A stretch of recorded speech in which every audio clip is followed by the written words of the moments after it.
Okay, I think we're going to get started because it's 5 after. And so I just wanted to welcome you all. Hello, my name's Megan Jeffrey. I'm the Outreach Manager for the Department of Communication. Welcome to our first colloquium of the 2020-21 school year. We are so excited that you are able to join us for this amazing presentation by Dr. Kishana Gray. And before we start, I just want to read a land acknowledgement from the University of Washington. The University of Washington acknowledges the Coast Salish peoples of this land, the land which touches the shared waters of all tribes and bands within the Suquamish, Tulalip, and Muckleshoot nations. So we're very honored to be able to host you here in this virtual land, but we also want to make sure that we acknowledge the Indigenous peoples whose land we are lucky enough to call home.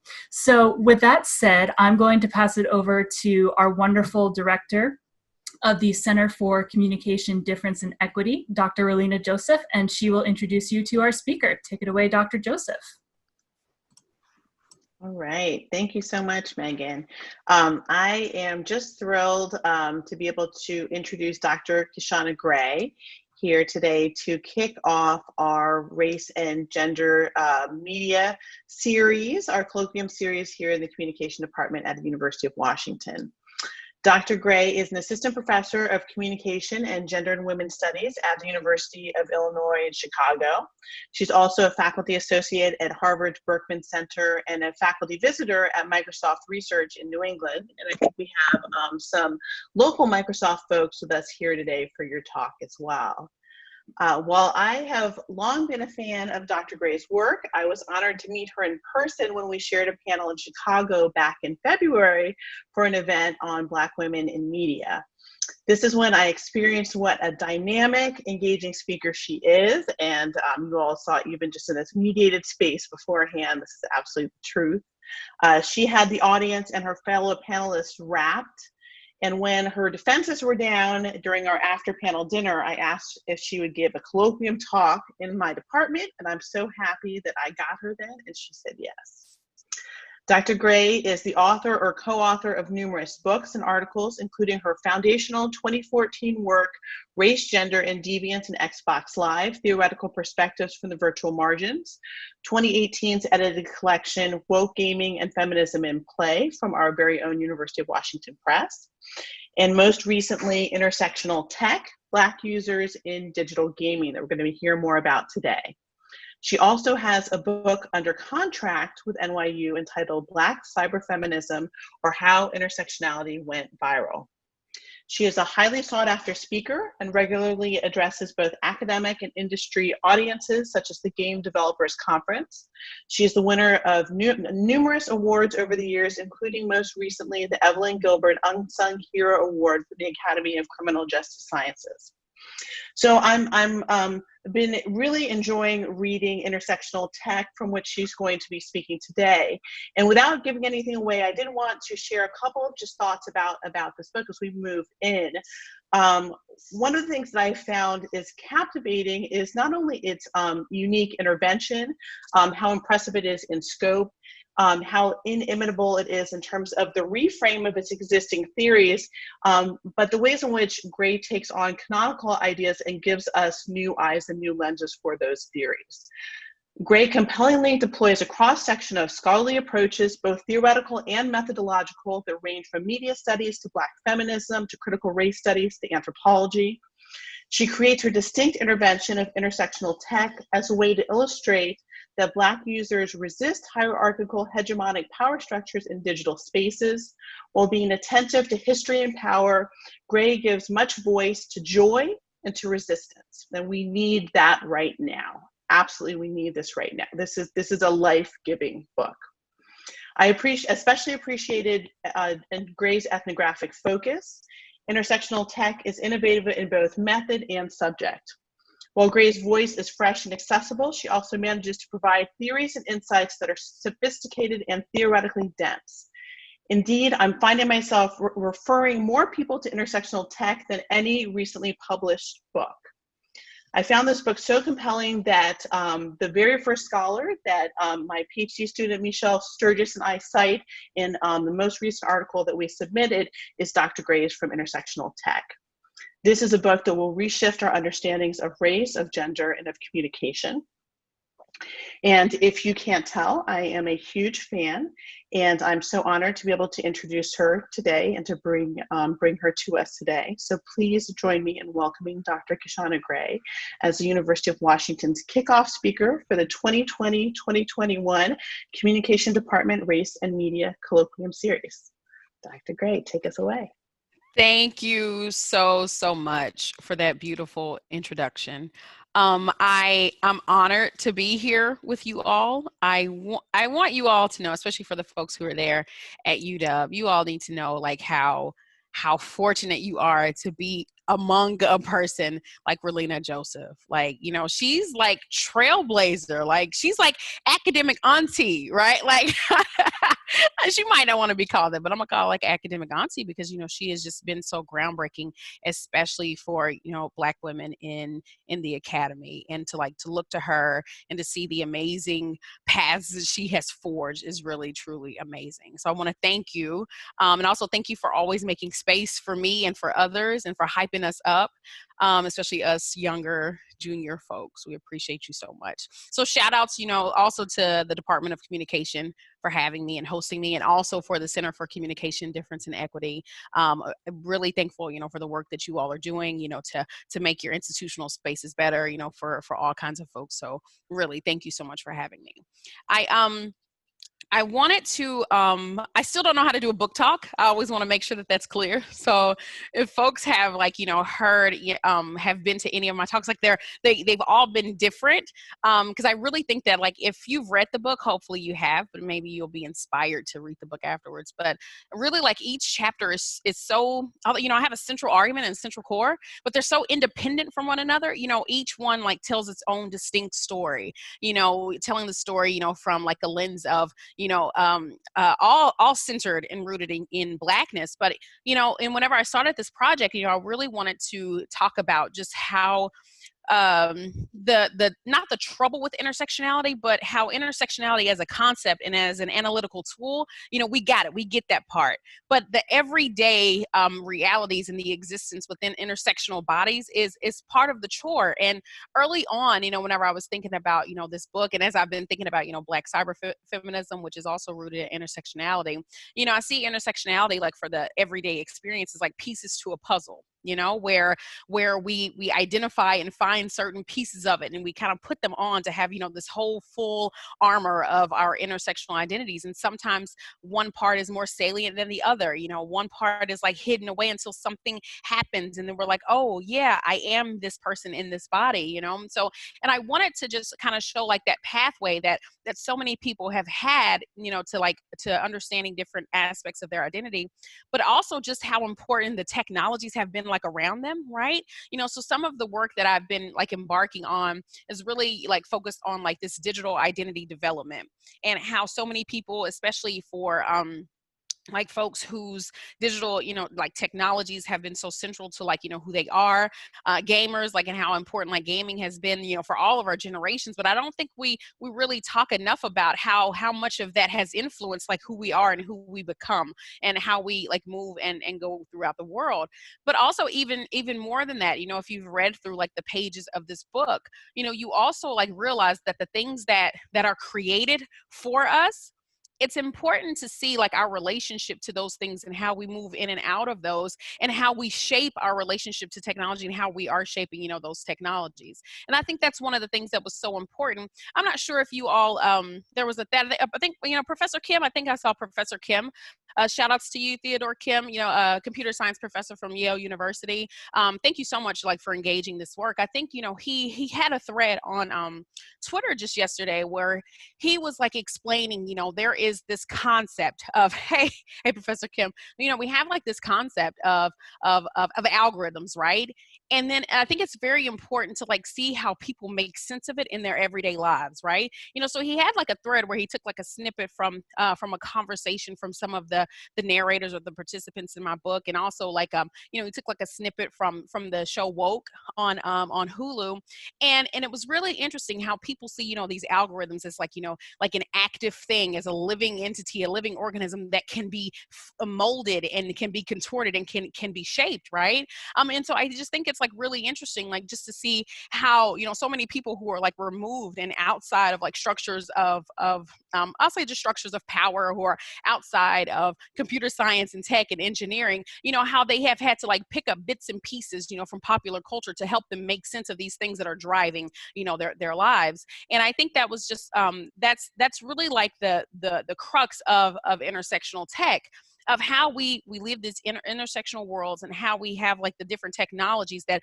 we use at different parts of it. So I'm thinking about, you know, the chapter, you know, talking about like the Black women who are like these accidental activists. How they were just in the gaming space, and then they received the news that the people who killed the killers of Rekia Boyd were released and they were set free. And then they started, you know, they became part of like the movement, like for, you know, for to say her name, you know, they're in Xbox, and they started to take part in those kinds of things in their local communities. And also what I think like was so beautiful at the time, there was a technology there that was called, you know, the Xbox Glass app, where they stayed in communication like with folks in the gaming spaces. And so you had somebody that had that proficiency in Xbox Live, and somebody had like the proficiency like on Twitter, and then somebody, you know, was in the physical space and they were making flyers, and they were, you know, they went to the church to make those flyers, and they passed them out, you know, to the folks who were like in the public space. And they were all wanted to like show up and show out like on the city steps of City Hall, like downtown Chicago, and this spread to Baltimore and New York. But I just thought it was like fascinating just how, now of course I'm no scholar of like social movements, I'm not claiming to be, but I just think it's, you know, really interesting just how powerful, you know, technologies have been and have always been. I think that's some of the part of the conversation that is like left out, where we don't incorporate, you know, like the historical factors and the historical background that has influenced like the technologies that we have today. And that's kind of like, that's like a little plug for the future book, you know, for Black cyberfeminism, you know, how intersectionality went viral. You know, I connect the historical actors of, you know, the Ida B. Wells, the Anna Julia Coopers, you know, and looking at the technologies that, you know, they utilized then, from, you know, the platform, from, you know, speaking on like a soapbox, like in a city square, and, you know, utilizing, you know, like journalism, like all these different tools. You know, I think it's like very important that we give like the pathway. That's not even my book talk, y'all. I haven't even started reading from my notes. So I'm gonna shut up now. So let me get to the part that I prepared for y'all. See, I can't go. Y'all gotta tell me, get back to your notes. Relina, tell me, get to your notes, Kishana, because I'll just go and I'll just start talking all the way. Okay, let me start this here. I'm so sorry. Thank you. How much time do I have to talk anyway? How much? Because I know I can't keep these folks forever. How much time are y'all giving me? Does anybody know? I'm gonna just talk. Y'all just shut me up when you want me to shut up. All right. We have all the way till 5, and so if you want to go, that's, what time is that for you? Is that like 7? Is it okay? So if you want to leave like, you know, half an hour or so for questions, for Q&A, does that work? Okay. Yeah? That's perfect. That's beautiful. All right, good deal. And help me keep track of time. You know, I want to make sure that, you know, if you need to stop me or anything, or and also if my technology goes out, you know, so, you know, just kind of wave at me or something, and I'll keep an eye on things just to make sure that I am still with you all. Okay. Is that the show? Is that sharing? I want to make sure you all see that screen, right? Okay, perfect. I'm going to start off with a quote, just so you know what it is. I felt like both the gaming space and the real world had hit this level of toxicity that was unsustainable. And for the first time in a long time, I didn't know what or how to express how I felt about them. So I sat down, thought about what good could we do in the gaming space, and how we could affect change in whatever small way we could as an entity. Then the Eric Garner incident happened, and it was the proverbial backbreaking straw. Many Black users around games often remark that they have a moral obligation to serve their community and mobilize their platforms for community support, especially because they just play games. Take the death of Eric Garner by the New York Police Department, for example. Eric Garner succumbed to a state-sanctioned chokehold by Officer Daniel Pantaleo for selling loose cigarettes. His death, captured on video, catapulted the already invigorated Black Lives Matter movement, often signaled by the phrase, "I can't breathe." There was a plethora of responses to the unarmed Black man dying at the hands of the police, including responses from gaming communities.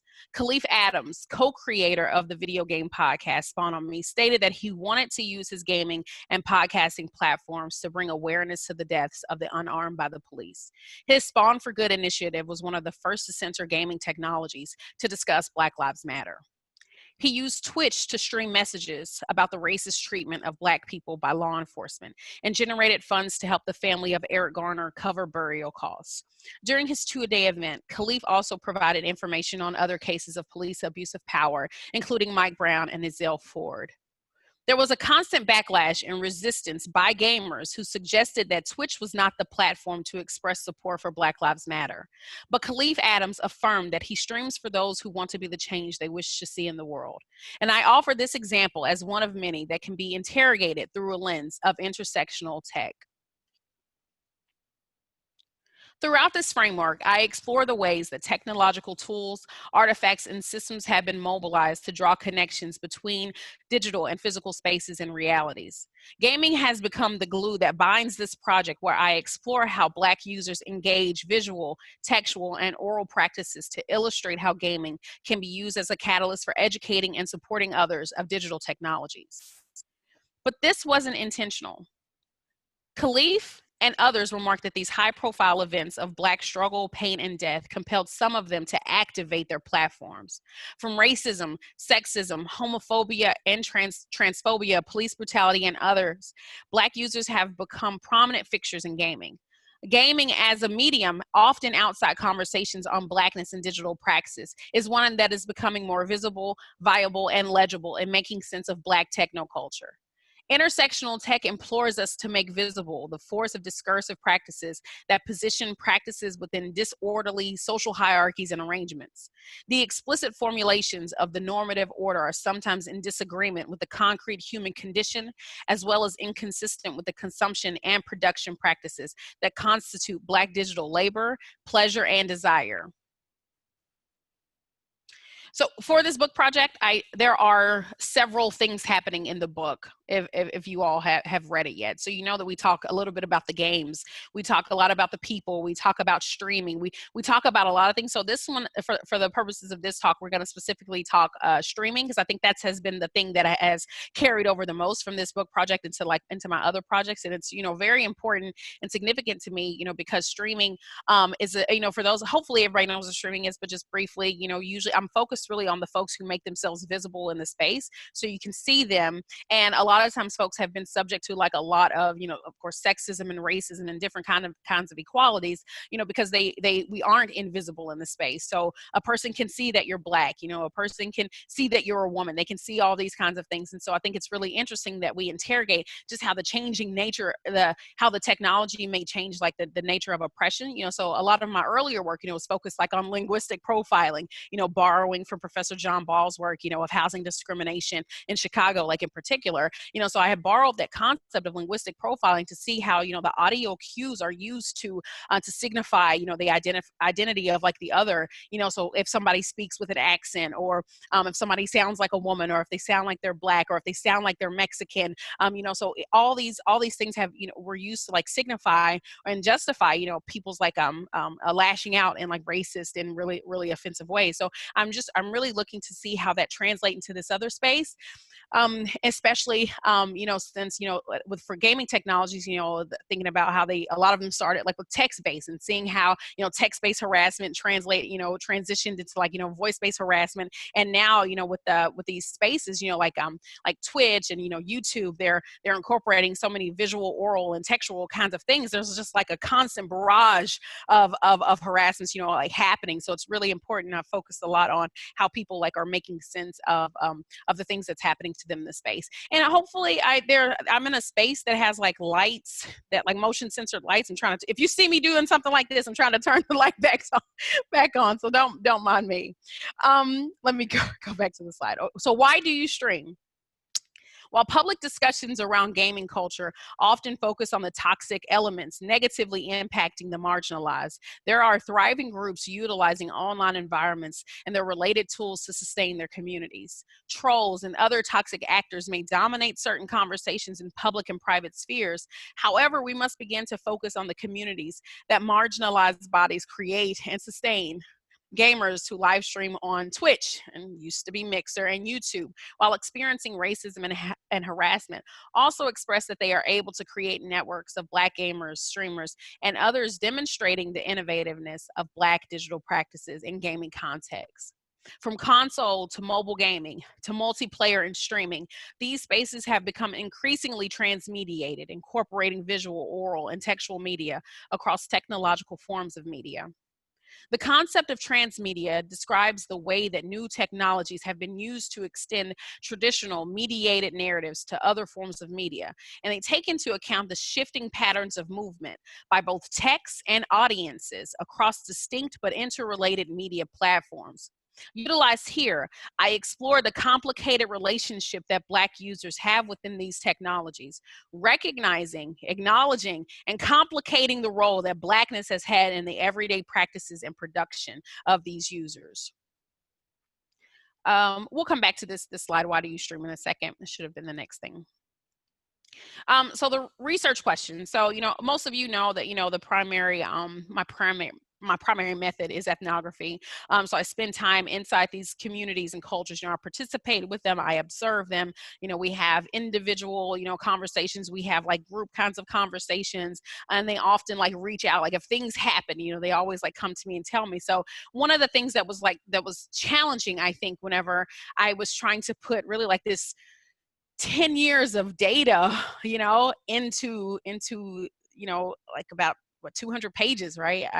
I realized the challenge of trying to conflate these multi-dimensional experiences and beings and realities onto like just some words on a page, right? That was one of the toughest thing, and I think that was what I was trying to impart in talking about that opening conversation, or the opening, like with Tyrell. If some of you have like read the book, you might be familiar with Tyrell, and just seeing that there was like these years of it was so much data. Like for folks who do like, let me just speak to y'all just for a second. Like if you got the option to not do interviews, don't do it, because it's just so much data.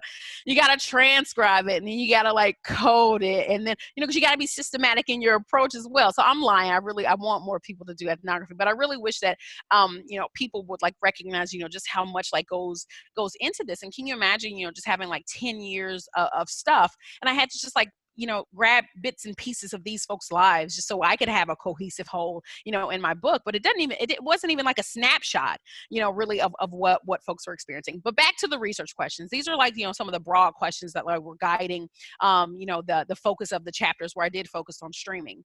So how are Black users impacted by the dominant narratives deployed in media?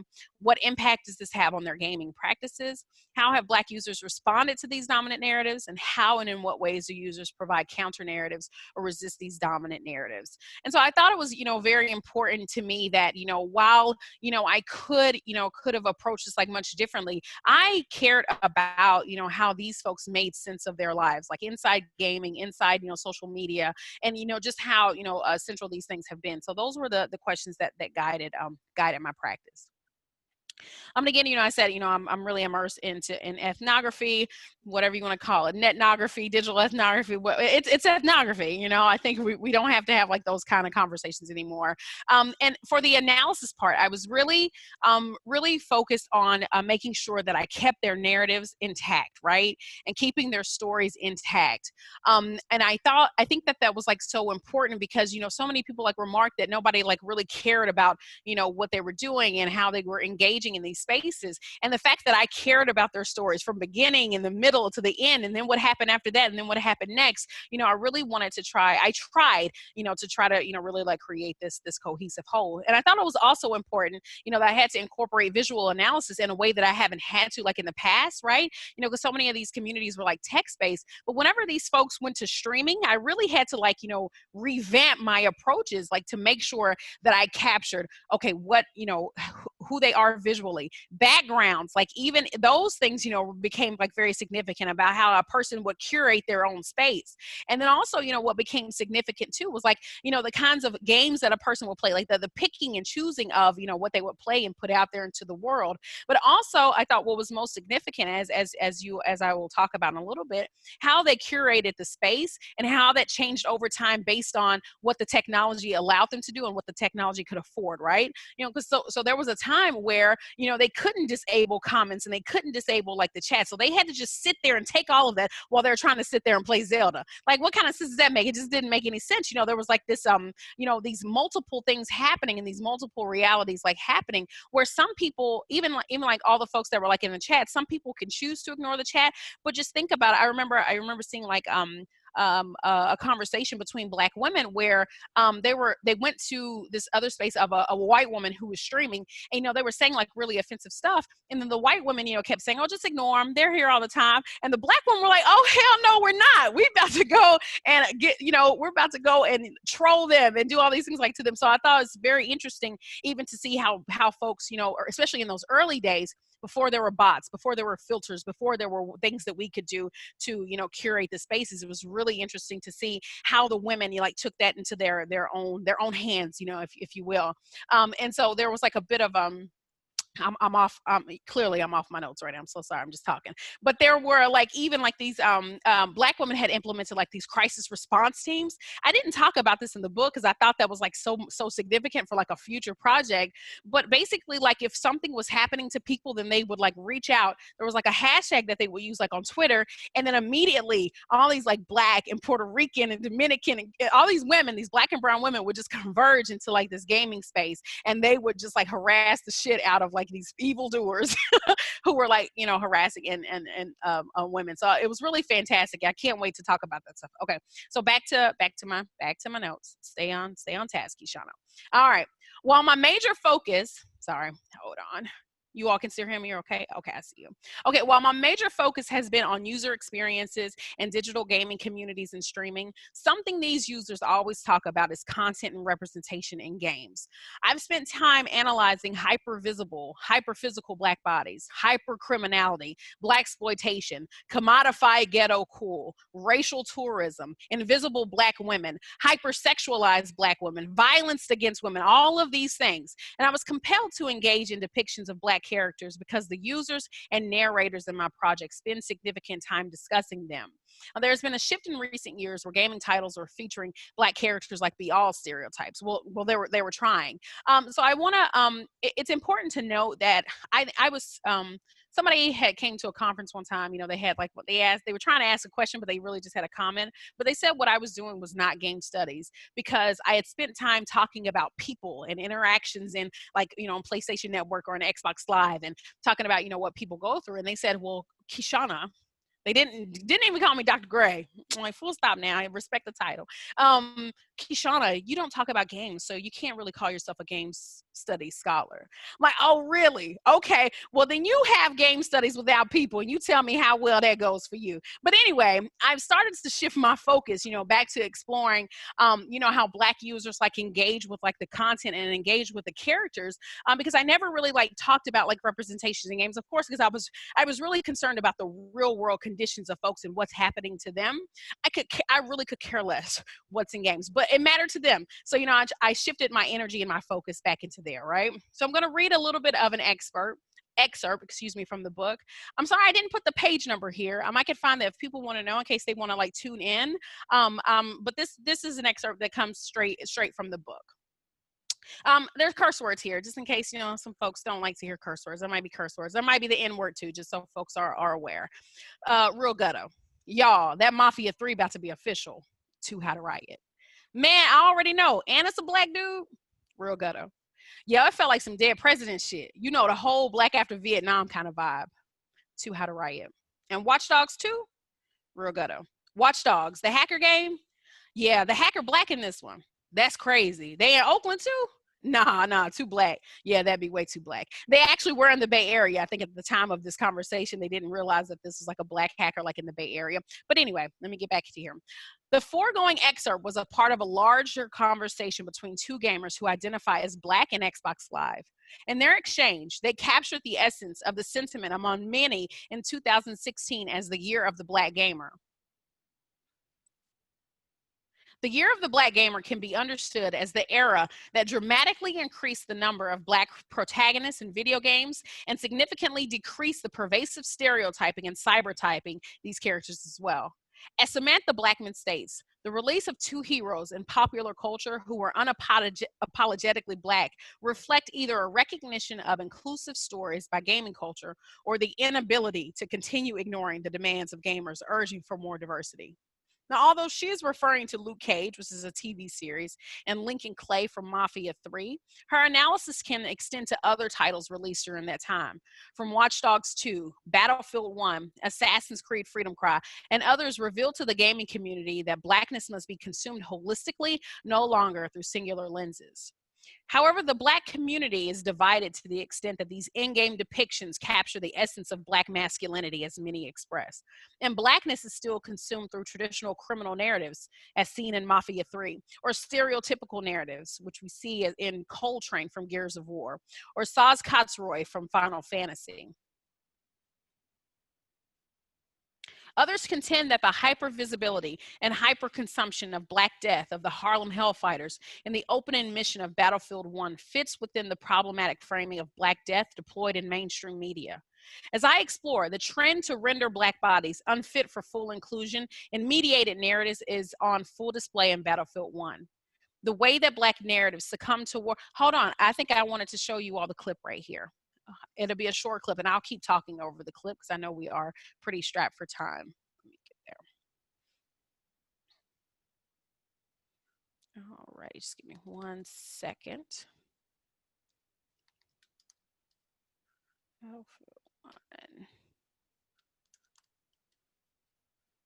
Okay. You have had a dream. Okay. Oh, let me share the screen. Just 1 second. New share. I'm gonna get this down pat one day. Okay, new share. There we go. And share the sound. Okay. I'm getting better at this. Listen, like this is clunky, but this thing is not gonna beat me. All right. Play. Oh, okay. Let me just down. Okay. I want to make sure that folks know that there is military violence here. It's of a lot of really gruesome violence and guns, war. If you think of war, this is war. This is what it is, just so folks know.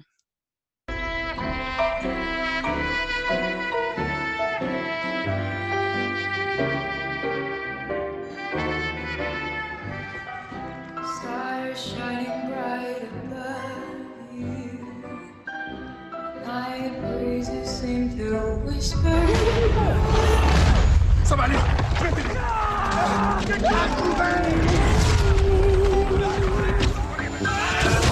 Stay nighty night, kiss me. Just hold me tight and tell me you'll miss me. While I'm alone, blue as can be.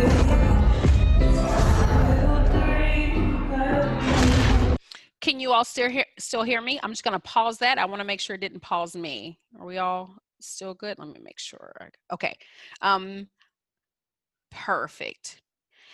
So let me get to the point. Let me get to where I'm going here.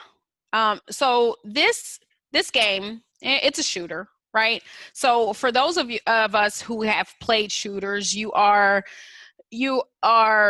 let me give you this quote that this game gives you. So right here before we start fighting, before they shift gears back to, the game, it says, what follows is frontline combat. You are not expected to survive. Now, so those of us who play shooters, like we know that's hogwash, right? We know that we're not going to survive, but usually, whenever we succumb to like the violence of war or succumb to whatever's happening to us in the game, we respawn, right? Like that's a thing that we're just like used to. Like, of course, especially like the harder the difficulty, for those who are like, achievement, overachievers, like within gaming, you want the harder the difficulty, so it's like really difficult. So you have more to brag about, right? To folks like that you're playing with. But even like I usually play games like on easy because the difficulty doesn't matter. I'm really just, trying to navigate the experience of it. But even whenever I first played this game, and I played with my students, I believe I was still at Kentucky at the time. So, we were all playing like, this together because we were very excited that the Harlem Hellfighters were included. Now, for those of you who are not aware of the Harlem Hellfighters, they were a very successful regiment.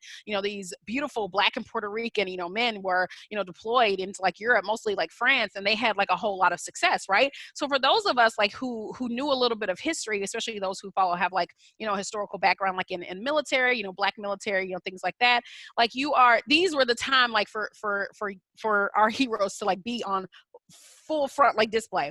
So in my mind, all of us are thinking, these Black heroes are gonna just like fight and kill everybody, and they're gonna win the war single-handedly, right? Because video games give you like, of course, like those kinds of narratives. But however, what was happening in this game was really unlike any of us had ever experienced like within the game. So I'm gonna fast forward just a little bit, just so you can get a sense of what's happening.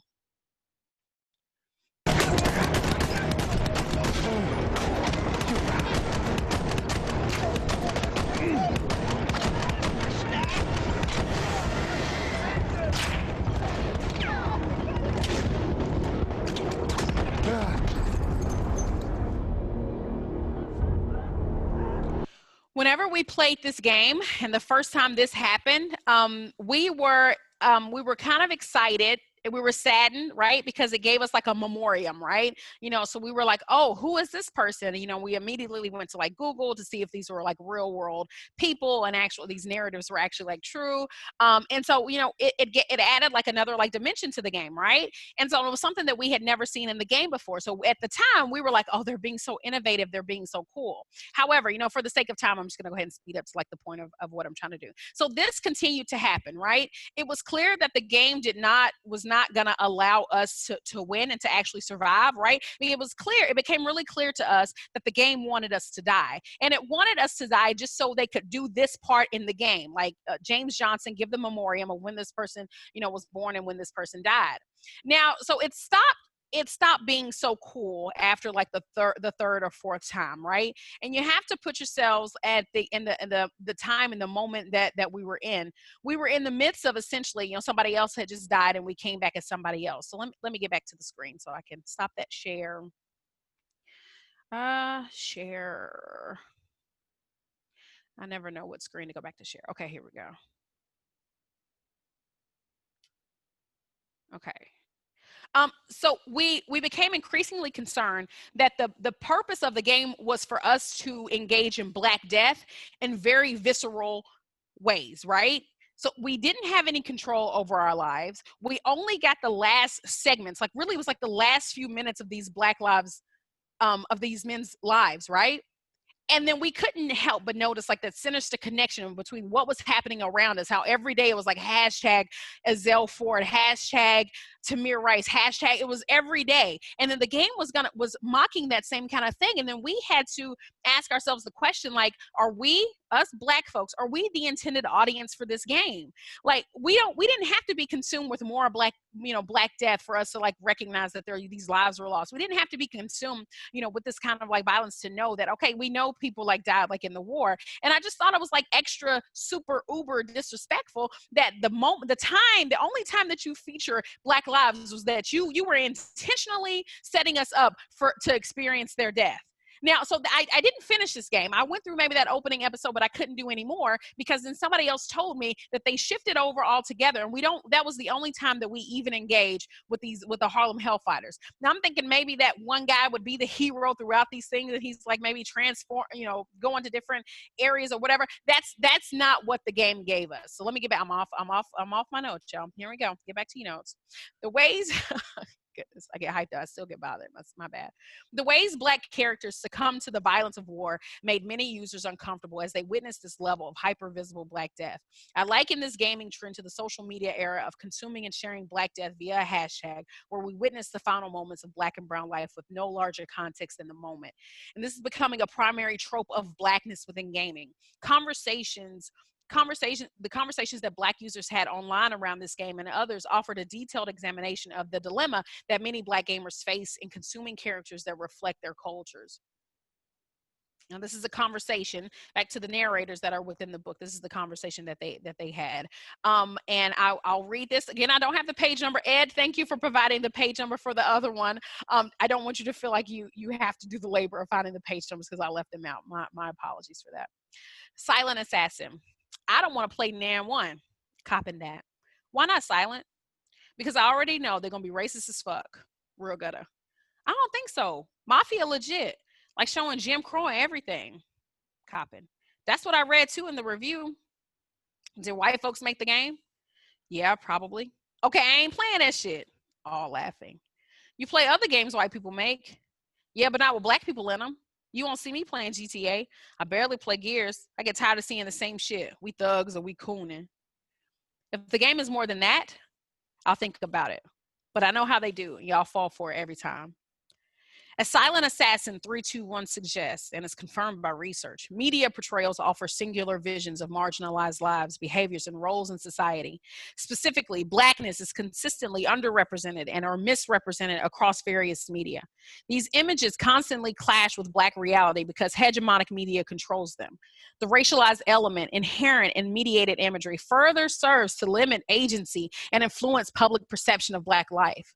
Conflicting constructions of Blackness reify who is and who is not eligible for full inclusion and humanity. Another cohort of gamers discuss these mediated portrayals of Blackness in gaming, offering a perspective different from Silent Assassin 321, but still very illustrative of the problematic nature of representation in gaming. The conversation stemmed from a question I asked about continuing to buy games that feature problematic representations of women and people of color.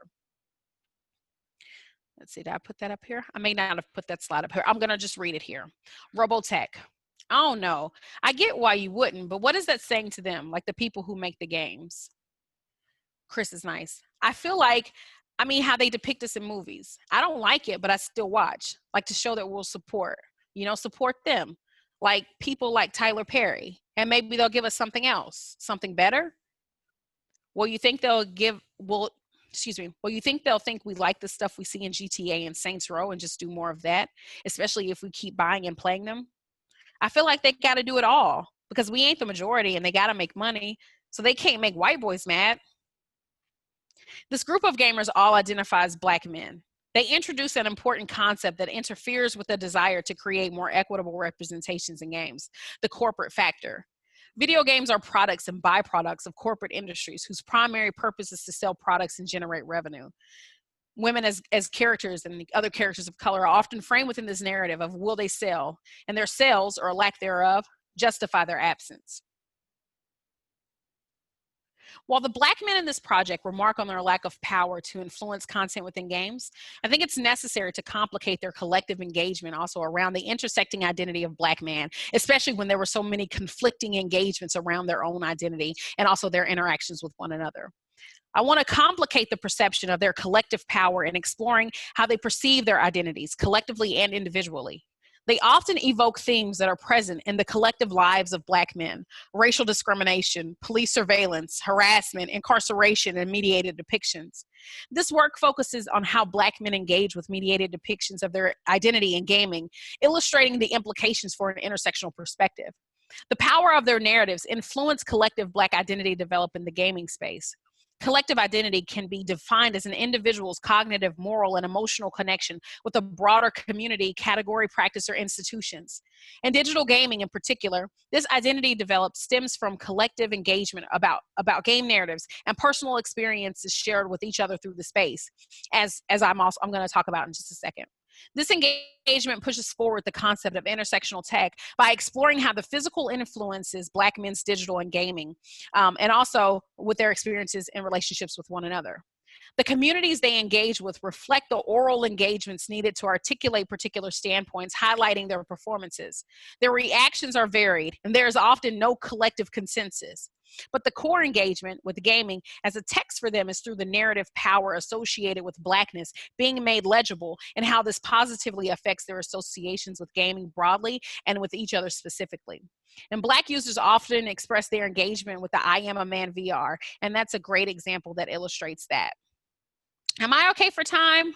I'll talk through this video as well because I know we don't have I don't have that much time. So let's go. Let me click here. Oh, share the screen. New share. Okay. Now share the audio. Okay. This movement would soon escalate and eventually become a pivotal moment. Let me give you just a little in bit of a American background. I'm so history. sorry on I Am a Man VR. So I Am a Man VR. This is not my stream. This is just somebody whose stream I'm following. So I Am a Man VR. This is the Oculus Rift civil rights kind of VR, and it was created by Professor Derek Kim. He's at NC State, and I often think about when we have we have had decades of Black narratives and Black stories being told really from a white lens. And I think it's really important that we start to engage, okay, when Black folks are in charge, then what are the narratives and how different are they? And I think that, this I Am a Man VR really gave us like a totally, completely different experience. But it also shows like this transmediatedness, it's a great example of what intersectional tech actually is. I should be talking and allowing this to play as well. So let me mute this and I'll just let it play. I will read this so we can get a sense of what I Am a Man VR is. So we are set. The stage is set. Memphis, Tennessee, 1968. And this is when, what's significant about this, especially for the folks who don't know, is that this is the reason that Dr. King was in Memphis, Tennessee at the time of his assassination. He was there to support the People's Campaign, and he was there to support the sanitation worker strike. And so I think that that's really important to see. So with this game, so after years of unfair wages and poor working conditions, the city's sanitation workers began a labor strike. This movement would soon escalate and eventually become a pivotal moment in American history. So who we are is a person who is a sanitation worker, right? And all these things are happening and buzzing around them. So that's how, the game is starting. We are this person, but the opening narrative, the opening scene puts us directly puts us at the time and at the space and place of what was happening around the sanitation worker strike. So we actually, some of the first mediated engagement is actually hearing the actual like newspaper clippings and actually hearing like the audio from interviews that were conducted with some of the sanitation workers like at that time. So I'm gonna play it just so you can get a sense of how that sounds, of the sonic engagement with it. Oh, unmute. With the bulldozers and those big cranes and things, it was a whole different ball game for them because on rainy days they still got paid. They would come in and just be there and they would get paid, but they would send us back home and we didn't get any pay. No sick leave, no grievance fees. No pay, no sick leave. On a rainy day, the white sanitation workers were allowed to just stay and earn their pay, but they had to be sent home. And then the game goes into this opening where we are in an alley with the worker. This was it's beautiful music. Let me let you just hear it. I've been way to the holy city of love. This part is it was very interesting, whenever, the participants were engaging in this. So these weren't just Black users that were a part of this. I often had, white folks that would take part in a lot of these studies that I was doing around this project. And it was so fascinating, with the white users that would put the VR on and would become like a Black man. Like there was really like this visceral reaction where they were like, oh my gosh, I'm Black. Like all of them made that comment. They said, whoa, I'm Black. I think that was an interesting like experience. And I think I don't want to say that it can it's indicative of the power that VR may have, like that immersive nature. I'm not going that far. I have, there are so many people who are trying to use VR to generate empathy, and they're creating, I will just say it's a different experience, right? And I think it's interesting just to see how folks, going into that different body, or playing a different experience through this technology. It's really interesting just to hear and see what they said. So let me fast forward a bit, and then the game shifts back to some of the real world imagery that was happening around the strike and the actual participants, and then there's also more audio footage, as you'll hear. Because of the community and the leadership and the churches and everybody that came together to help those Blackers. They provided food for us, and we paid out, help pay out. So it's really a beautiful, historical kind of like engagement of what was happening at the time. And then, we go back to that person who was, watching and seeing all this stuff around. Now your character, the person that you were embodying, has not joined the movement yet, right? So could you imagine just at this time, just hearing it and seeing it and trying to decide for yourself if you're gonna actually become an activist, right? You're like, hey, I just want to go to work and provide for my family. So I think that this provided, we actually got some news footage. There's some white folks on the news. An eating establishment, if he can't choose whom he pleases to serve or not to serve, that can affect me and you and anyone else. I would say that they should examine. Again, these things, continue to pop up like throughout, right? So you're seeing the stuff on TV, you're seeing the newspaper clippings, that was like, he picked up the newspaper clippings of the Freedom Riders, the men, the two black men, the white men and the black men who were found after, trying to get people like registered to vote. And so we're seeing all of these things that are happening like around them. So let me fast forward because I know I'm getting pretty strapped for time. And I just wanted you all to like just get to see the point where, the person that you're embodying actually joins like, the movement, right? So he picks up the sign and then he's gonna join the protest line. Now, remember I had said like earlier that, part of this experience was like witnessing, well, I didn't tell you this part. So part of your experience is also Dr. King invites you to come and, see him at the Lorraine Motel, and you're actually approaching at the time of his death. Now, I won't show that. It's a very visceral, you don't see it. So I'm glad. And again, this might be the difference of like who's creating it. Like, I wonder if this was like in the hands of somebody else who doesn't know that black pain and who doesn't know like that pain that's been handed down to us from, like our grandmothers and our parents, about, when they heard about like the death of Martin Luther King, like you would know that that's like a sensitive subject, and we kind of like absorb the residualness of like, the collective mourning, around like the death of like Malcolm X and the death of, Bobby Kennedy, the death of like Martin Luther King. And so I was glad that you hear the gunshot, but you don't actually see it. But I'm still not gonna play it, because it's emotional. I always get emotional whenever I hear it. But again, I wonder how different that might have been if a person who's not connected, to that collective black experience and that collective black trauma, what would they have given us? They probably would have given us like a first person look, like, hey, here's the, you're gonna snipe Dr. King and you can do it and line it up. Like, we get some trash shit, from a lot of these gamers these days. So I couldn't only imagine. All right, let me stop that. Let me go back to the screen in case somebody's like trying to talk to me and tell me that I've ran out of time to. Let's see. Let me stop that share. Am I good for time? I see you all now. Yeah, you can take, if you want to take another couple of minutes. So if you want 30 minutes for Q&A, take another couple minutes to wrap up. You can also do a little bit less time and take your time. It's your show, Dr. Gray. Thank you, Dr. Joseph. I appreciate you. I'll start to wrap up. I'll start to wrap up. Let me see what other things I was going to talk about. I think, let me go back to sharing. Let's see. I don't know where it is anymore. Share screen. Okay. Let's see. Lee Everett was also pretty significant. I won't talk about that. Well, I will. The thing that I want to say, people always sent me Lee Everett from The Walking Dead as like this glowing, shiny example of what of how we should consume blackness in games, right? But if anybody played this game, you would know that you are introduced to Lee Everett and he's in the back of a police cruiser. Now, I don't understand what part of like progressive, like, representations, people understand, but being arrested by a white man as a black man is just not my idea of a fun time, right? It's just not. And then, after that, as the black man, you have to kill him, because he turns into a zombie, for folks who have actually played this game.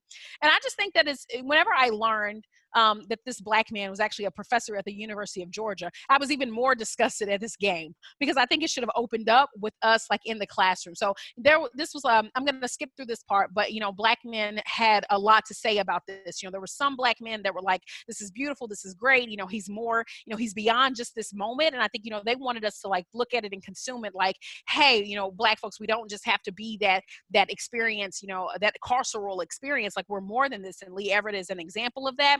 But then other black men were like, no, if they wanted us to go beyond this carceral moment of like hyper surveillance, then they would have done something different altogether. But, a lot of them said that this was like a way to authenticate blackness, and that so many like white creators, often authenticate blackness based on these stereotypical stereotypical kinds of things. And it's, you know, they're not thinking about also like audience too, because this was not made, you know, for Black folks. I'm gonna just say it, you know, because we don't have to be limited here, but this is a way to like get some of that invoke like the emotions of like, you know, you want to feel sorry for this character and you want to say, oh, poor Black man in the back of the police car, you know. So that I think that's very important that the industry like engaged here.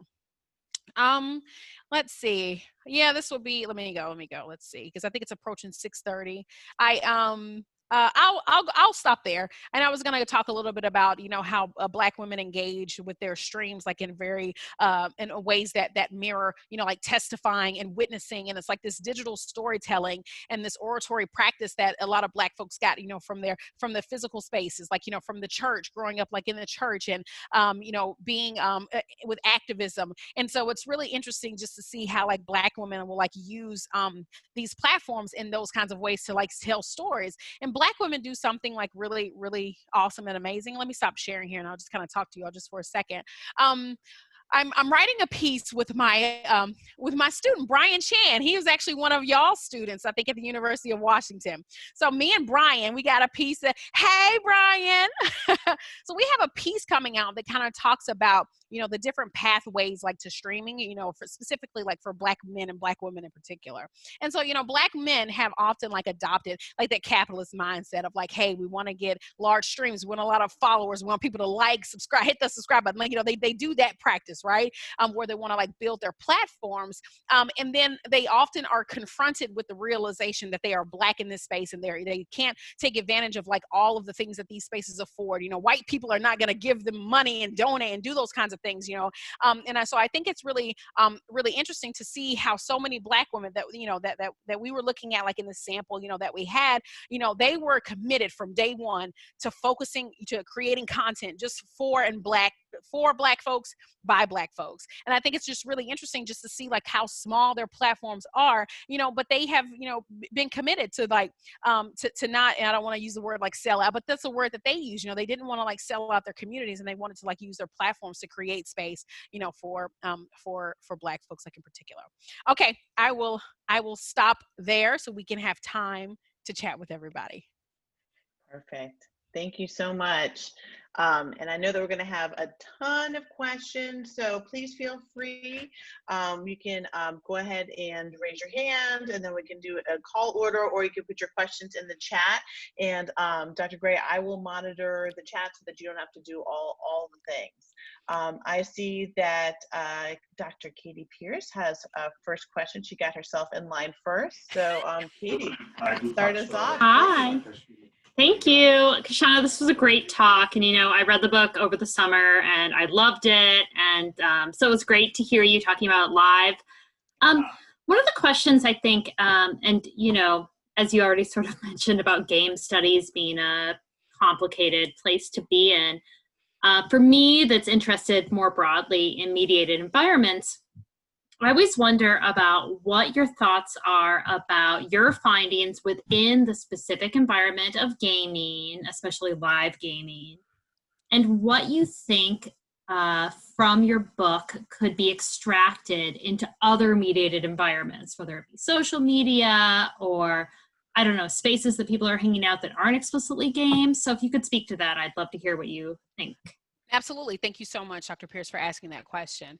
I think one of the things that I wanted to get across, like an intersectional tech, is to show like really that transmediatedness of how all these technologies are happening simultaneously in people's lives, right?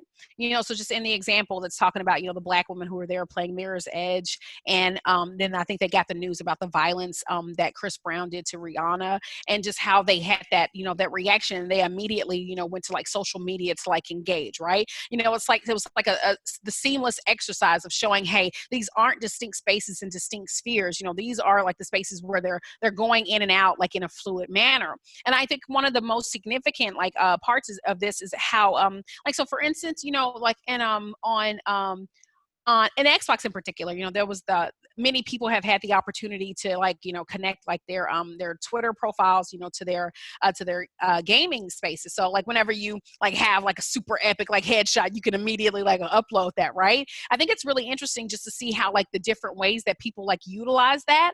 And seeing, so some people just want to like show off their super epic moves, right? And those super epic headshots. But there are also some folks that like, will have like messages associated with that. So there were some, Black women in particular that would do these amazing things like in Apex Legends. I think that was like the most recent example that I had, where they did something cool like with Lifeline, and they were playing with Bangalore, the Black women like within the space. But then their caption was talking about Breonna Taylor. Their caption had nothing to do, with the things that was happening like in the game. They just used the gaming as that catalyst to bring attention to something that was going on, something that was like impacting them, right? And so I think that's one of the things that, I want to like get across, is just how like fluid these spaces are. But often gaming gets left out of these conversations altogether, right? And I don't know why, because like if you look at like the numbers, like there are so many people who are like in these gaming spaces, right? But I think it's just like a lot of us, especially like around, because for instance, my work is not always clearly legible within like digital studies, right? It's not clearly legible like in Black studies, right? Even though I'm talking about Black people, I'm talking about like media, because I think, gaming is like really this unknown space of people don't know what to do with it, and people still have to just get over, the assumption that this is like a children's space and they're just like kids in there, right? So, and what I often say to people, I was like, this game in particular has more users than Twitter, like those are some things that, I often like say about. So I'm like, if we're thinking about like in terms of like, population demography, like you go to where, like the phenomena is happening, like where the people are, right? And I don't even want to put that much weight on like, just because it's like a sheer number of like the large number of people that are there, then it's significant. No, it's significant because it's saying something to us about culture and saying something to us about life. And I think that's what we like me and David Leonard in particular wanted to do like with woke gaming. So at the time, that we were writing about like woke gaming, it was like on the heels of like Gamergate, and immediately we saw like the sinister connections. I love the word sinister. That's like my word for the week. Homeschool mom. We saw like the connections between what was happening in that gaming space and how people were doing recruiting and the trolling practices, and just how they were being very successful in their campaigns to like harass, and the usage of bots, and all those kinds of things were significant and important precursors to then what we saw with the election of like Donald Trump. So again, I don't, people want to ignore, that's fine, to our own detriment. But I think these are some of these spaces, as that we have to like start to like explore, those larger connections between what's happening in gaming and what's happening like in our physical lives. Yeah. Wonderful. Our second questioner, Safe Savage. Hi. Thank you very much. I really enjoyed your talk. So on Twitter, we've seen the emergence of accounts that are presenting, fake accounts that are presenting themselves as Black women, and they have been promoting an agenda around the Black Lives Matter, but more to create political disinformation and social divisions. I don't know if you could talk a little bit about any type of disinformation that you've seen on these streaming platforms, and how might they be different to what we see on Twitter. And great talk. I really enjoyed it. Thank you so much. I appreciate you. I often, the first thing that popped into my mind as you were asking that question was the great Paul Mooney. Everybody want to be a nigga, but don't nobody want to be a nigga, right? So it's, very like nice and convenient, that people are able to like, just try on, a Black identity, and, from like the safety and comfort of their home and on the computer screens, and, do all these thugging, I call them thumb thugs, just do these interesting things. We don't see, so I don't know if, you're specifically talking about like blackfishing or, and I don't see that often in the gaming space, right? And I don't know if it could be because these aren't, like technologies, well, outside of streaming, these aren't technologies that really like rely heavily on like the visual of like seeing people, right? In a way that like, like if you go to like my Facebook page, you can see pictures of me, and Twitter pictures, so it's a very visual space, right? I am connected to my experience like on social media. But like with gaming, there are some barriers in between me and between the technology and like who I am, right? right? So I have a gamer tag, where I can, just, distinguish that in any way that I want. It could, it's right now, my gamer tag, nobody knows what it means, right? And then I have an avatar that could look like me, it might not look like me, so I have like all these layers. So there's not like a direct connection between me and the technology in a way that there is like that direct connection of like me and my Twitter account or me and Instagram. So I think that's very important, like just to see like how there are some like the degrees of like separation, in before you get to like who I am. But also there are so many other things like happening like within the gaming space and the gaming technologies that some people, I just don't feel like that they don't have the time, to really like engage or immerse themselves in that way, right? Because the focus is really not on the personal person, my personal self in gaming, right? It's like my character, did my character, do I have a good kill to death ratio? Do I have, so it's like a lot of it is like depersonalized, right? And like in streaming, like for instance, now that's like streaming is like a different case, right? Where you do have that direct connection. You are that person in front of the camera and in front of like the screen, so people can actually see who you are. So this is like a situation that where those barriers and those degrees of separation that I was talking about earlier, they completely collapse altogether, even collapse even more than what you see like from like Facebook and Twitter. Because like on Facebook and Twitter, I can choose to show myself or choose to share pictures, but if a person's like streaming, they are front and center like within that space. So but we haven't seen, I don't know of any cases, I think, where somebody has done like blackfishing like in the gaming stream. There are some people that have, when people are like behind the scenes, like if they don't show their face like on stream, I'm sure you have that, right? But I think that there are some ways to confirm the identity of folks, especially for some of our Black users who have like significant profiles. Like, so we know who they are in the gaming space. And we know who they are like on social media. So you have a lot of times, Black folks are their real world selves, like on their YouTube page and on Twitch.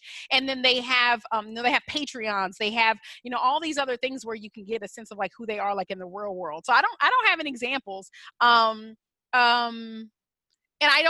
but I feel like I'm gonna tell you this: if somebody did try to fake the funk and like be like a fake Black woman in the space, we would immediately find out, right? The community is so small, and they're like like if somebody is saying something crazy, like there's all kinds of back channels, where people are like, did y'all see that? Who is that person? Do y'all know him? And then you would have somebody that could vouch for you, right? Because the Black women's community is so small, like in gaming. But so we haven't seen that yet. I'm sure it exists. I'm sure it's out there, but they just not getting ready to get a large platform. Not if Black Girl Gamers has something to do about it. Not if I Need Diverse Games has something to do about it. Not if I have something to do about it. You're not just getting ready to take up space from Black women in gaming. Thank you. Thank you. We have a question in the chat from Professor Anise Rahman. I don't know, Anise, I can read it. I don't know if you want to ask the question yourself. You want me to read it? Talk to me, Anise. Where is Anise? Talk to me. One of our new professors in the department. Oh, he just turned off his camera too. Oh, that's okay. Yeah, sure. Thank you. I have some activities going on around. That's why I kept everything turned off. A very refreshing presentation. Thank you, Dr. Gray. I teach currently cultural impact of technology, and I talk about very depressing and pressing matters to my students. So your example of how enlightening can intersectional technologies be is very important addition to my lesson plans. So I will play some clips from your talk, and I may have a couple of students already present here. So my question was a bit from my personal interest, but also from more international scope or more cross or intercultural scope. Like in your experience of witnessing the entire gaming ecosystems, do you see or do you experience any cross-racial solidarity or collaboration between African American and African Asian gamers, or if I put color in there, like Black and brown, or in challenging dominant narratives? Are there examples like that or evidence that you see can add more to this discussion? Absolutely. Thank you for that question, Professor Rahman.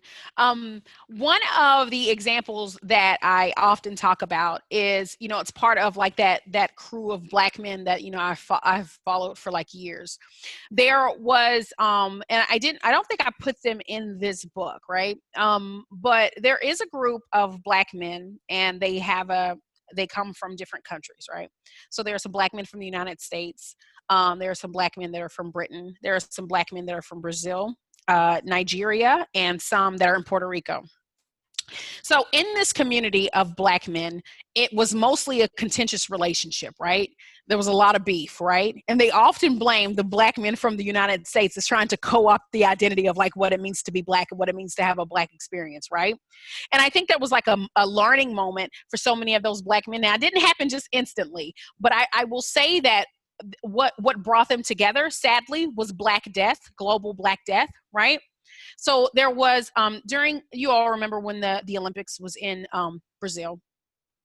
And for those of you who like follow that like closely, especially like the activism like around abolishing the Olympics altogether, but for those of you that follow closely, that there was like a lot of basically ethnic cleansing, if you will, of basically clearing the pathway, clearing swaths of Afro-Brazilians and like poor folks that were there to basically make it safe for the Olympics, right?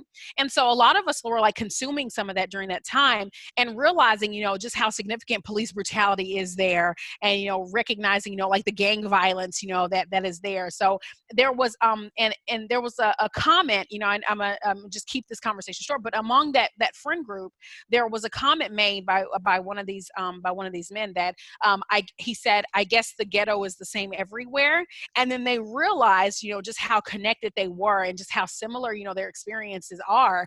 And I think around the same time, I think Trayvon Martin had died, and they were like, whoa, what's going on? And there was this assumption that even if they're from the brothers in Nigeria, where we're talking about how like Black men in America, they don't take advantage of like all the opportunities, and the Black men from the United States was trying to say, well, it matters, we're Black and we're poor and they don't care and all these kinds of things. So it was really like years in the making, seeing just like the progression to like this collective Black identity that really like developed among them. So I think that was probably one of the most powerful examples that I see of this kind of cross-cultural like connection.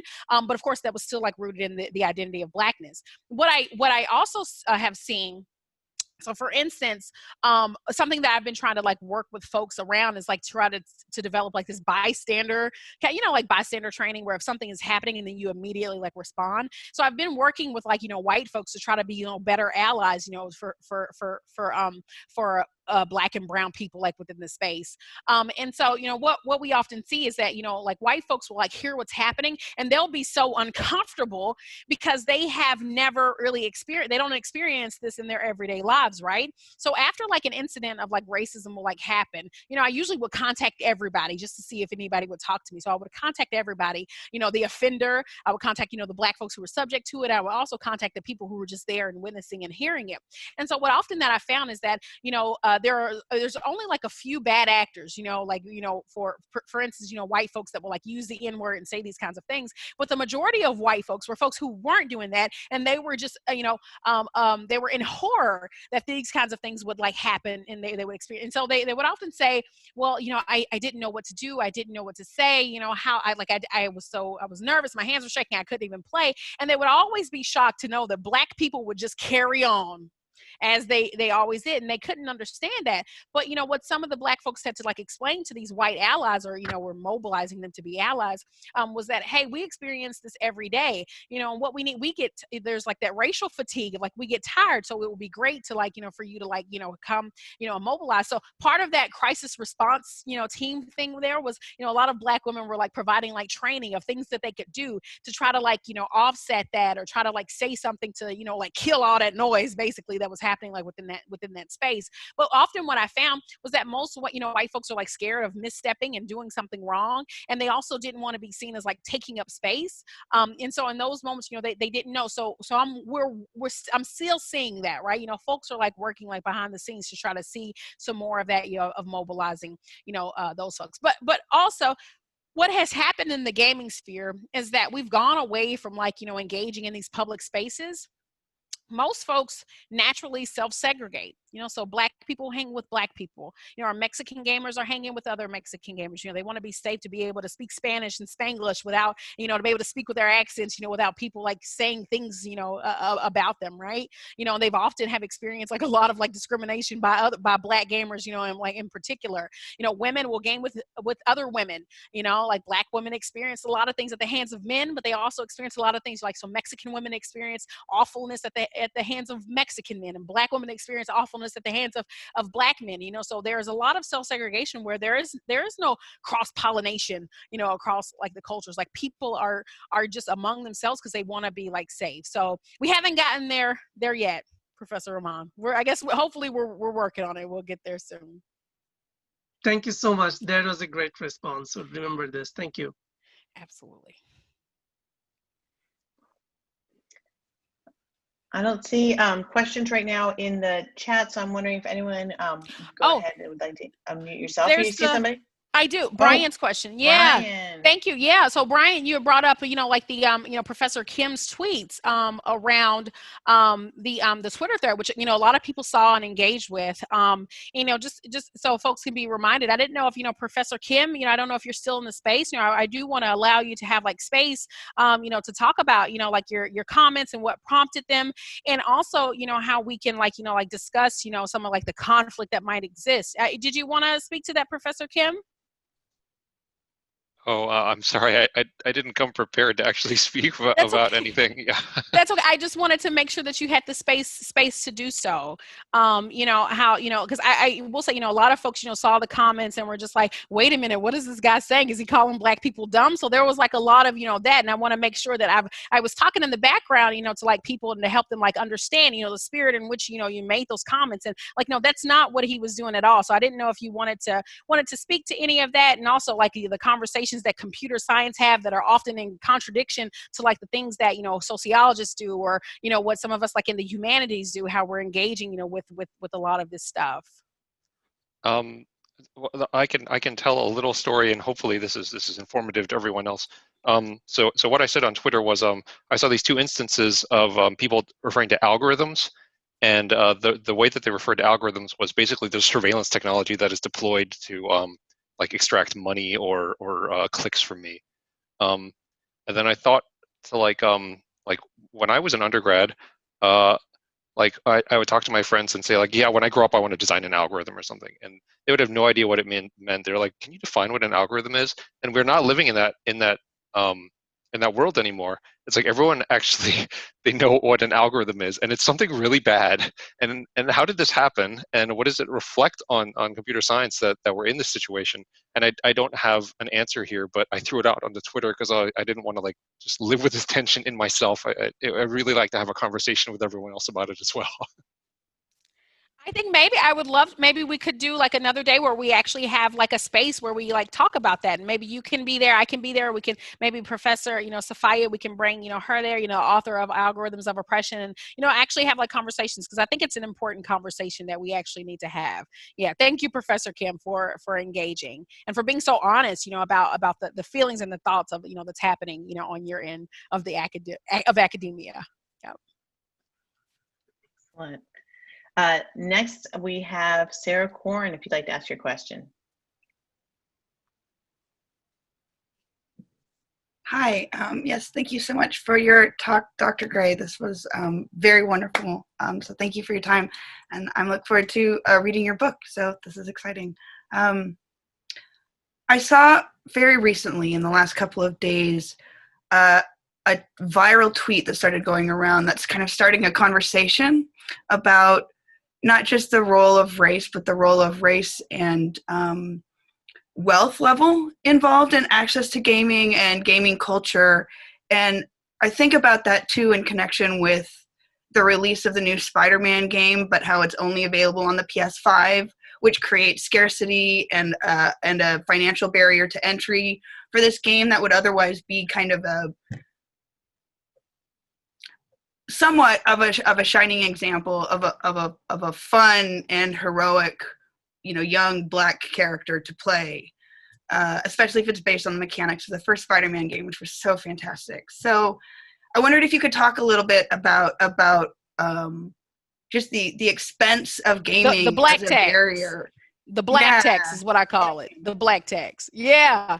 So I remember one time having a conversation with the lovely folks at Fortnite. You know, they extracted free labor from me, and when I sent them a bill, you know, they didn't call back. But you know, that's another story.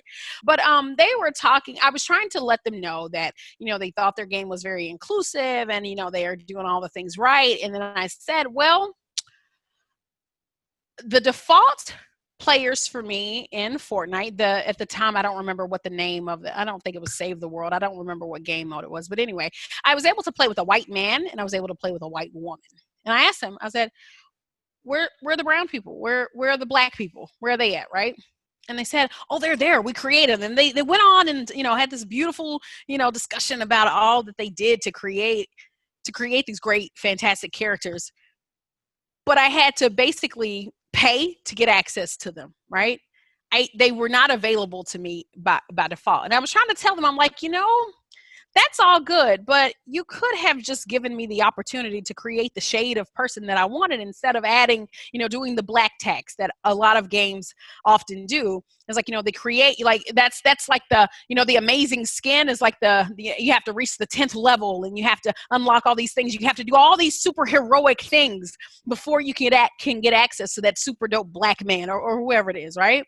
And that's something that, you know, it'll be a project that'll come out later, but that's one of like the tropes of blackness. You know, I don't know how else to call it right now, but it's basically, you know, they've created, you know, these wonderful things that most of us can't get access to. And I think that's the same thing that's happening, you know, with the Spider-Man. We have been looking forward to this Spider-Man game like for so long. But the only way to get access to it is to purchase like the new one. You know, it's not available. It's not cross format. They could have easily have made it like available on like the PlayStation 4 but they didn't, right? You know, and so here they are, you know, dangling diversity in front of us, but then we have to pay for it. We have to do something extra. There's these the cost to access those kinds of things. And I often talk about that, you know, within the book, you know, I talk about along the lines of like disability, of like how, you know, our disabled gamers, you know, the entry level of like playing, the entry level for us, it's just barely getting started for them. So they'll buy a console, then they have to pay more money for the adaptive console. They have to pay more money to program, you know, to do all these things just so they can play, just because they have different use of their hands, or, you know, just because they have like, you know, they can't hear, or just because they have whatever their disability. And so I think it's, you know, it's important for us to like talk about, you know, the barriers to entry, you know, whether it's cost prohibitive or whether, you know, there are other, whatever's happening. I think it's something that the gaming industry hasn't really like taken that seriously, right? You know, because there's still just, you know, catering to like their target demographic, which is an able-bodied person. It's a person that has, you know, economic means. It's a white dude, most likely, you know, cis heterosexual, you know, kind of person. And, you know, they aren't really thinking about like the rest of us who, you know, are just like on the sidelines, like just waiting for our turn. Yeah. But you're right, Sarah. You're absolutely right. I was heartbroken to learn that it wouldn't be, you know, cross-platform. And now you can't find a PlayStation 5. I can't even like reserve a PlayStation 5. That's right. And I'm thinking like all of the streamers that would be perfect to stream that kind of stuff, are they going to be able to access that material? Anyway, thank you so much for your talk. Absolutely. They've talked about that actually, you know, how they aren't the first ones that people think about to like do like, you know, the testing and the initial reviews of stuff. You know, Black folks are like an afterthought, you know, so yeah. Thank you. Good seeing you, Sarah. We have just 3 minutes left, but I know that Sanjay has a question, so I don't know if we can quick get his question and maybe get a quick fire response in last question. Okay. Y'all hear what she said, a quick fire response. She's telling me to be quick. I hear you, Relena. Thank you. I'll try a quick version. I turned off my background. This is a Sanjay question, not a Twitch question, but I'm interested, you mentioned kind of the tension between, you know, streaming is sort of like a capitalist enterprise. You're trying to grow an audience, you're trying to make money, but you also mentioned this idea of also being able to stream in a space where you're having authentic conversations with people who can identify that you don't have this gaze of other people that are judging, you know, a certain way that you could converse. So I was sort of thinking generically for services, maybe not Twitch, other services, but in general, how would you think about the tension between efforts to raise the voices of Black gamers with the challenges of potentially exposing them to unwanted gaze or unwanted attention or harassment? that's a big question maybe to Yep. Absolutely. No, that's a fantastic question, Sanjay. Thank you so much. So I think we have a simple answer to that. It's an easy answer, but it's not simple. I don't know. There's something, James Baldwin, said that was really powerful, that, the solutions are simple, but they're not easy. Maybe that's the way. But for that would be then a question for, the background that you turned off. That's a question like for Twitch. That's a question for these platforms of like, okay, how are you going to protect, these people who are there, right? But so often we've seen that people had to they have taken on like the burden of having to do something and having to fix things and having to, identify all these like online harassment, like tools to like protect themselves, right? And so I know like a lot of these spaces like Twitter's getting better. Twitch is getting like a lot better. These spaces have gotten better, but at what cost, and who's expense? It's a lot of awful things have had to happen, like for folks, which is why, so many like Black women in particular, are very internal, like with their communities. They don't want large platforms. They don't want a whole bunch of people there because they realize that they have to take it upon themselves, like to make them the spaces safe. So in the words of Black women everywhere, fuck it, I'll do it. Just waiting for the industries to help. Yeah. Thank you. Thank you for the talk. Absolutely. Thank you so much. And I think those are beautiful words to close on, Dr. Gray. and I believe as we started this talk, it was a conversation about, are we going to put this up on YouTube and will we have to put the NC-17 rating on it? I do believe we hit the cursed limit. Dr. Andre Brock brought us to that one, and I believe that Dr. Gray took us even further over the top with our limit of cursing, which made it extra special. So thank you so much, Dr. Gray, for a wonderful kickoff talk today. Lots of claps. This would be a standing ovation if we were actually together today. And for everyone who's here, please do return back for our Race and Media Colloquium series. We will be here next Wednesday. Dr. Nishime, can you give us a quick preview? Sure. We're going to have two speakers who are both going to be talking about gaming and Asians and Asian Americans. Tara Fickle will be here from University of Oregon and Chris Patterson from University of British Columbia. And they both have books out this year about Asians and Asian Americans in gaming. Excellent. So, and these are two of the wonderful talks we're going to have coming to you this year. Thank you again. Thank you everyone for coming. Thank you for engaging. And thank you so much, Dr. Gray. Thank you to Anu and Megan, to everyone for coordinating, and have a wonderful evening. Bye, everybody.